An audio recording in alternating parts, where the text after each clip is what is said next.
தமிழக மக்களுக்கு எனது அன்பான வேண்டுகோள். இனிய இனிய நல்ல பொங்கல் வாழ்த்துக்கள் என்று சொல்லக்கூட தகுதி இல்லை, சொல்ல முடியாத மோடிஜி பிரதமராக இந்தியாவில் வாழ்ந்து கொண்டிருக்கிறார்கள். அனைத்து மொழிகளையும் தெரியக்கூடிய தன்மையில் இருந்தவர் புரட்சி தலைவி புரட்சி தலைவி ஜெயலலிதா அம்மையார் அவர்கள். இன்றைக்கு பிரதமராக இருக்கின்ற மோடிஜி அவர்கள்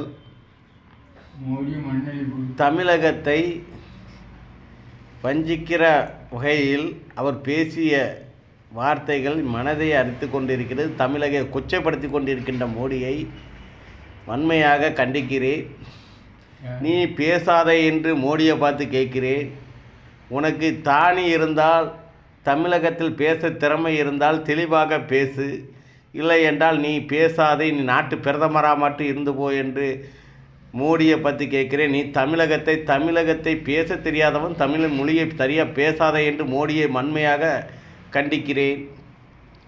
தூத்துக்குடி தொகுதி போட்டியிடுகின்ற புன்னசிக்கு அவர்கள் மோடி இல்லை, மோடியோட அப்பாவாக இருந்தாலும் சரி, பேச தெரிந்தால் தமிழக மண்ணை பேசு, இல்லை என்றால் ஓரமாக பம்மி வீட்டில் உட்கார்ந்துரு என்று சொல்லுகிறேன். மோடியை எச்சரித்து கொண்டு இந்த நேரத்தில் என் தமிழக மக்கள் சார்பாக எச்சரித்து விடைபெறுகிறேன். நன்றி, வணக்கம்.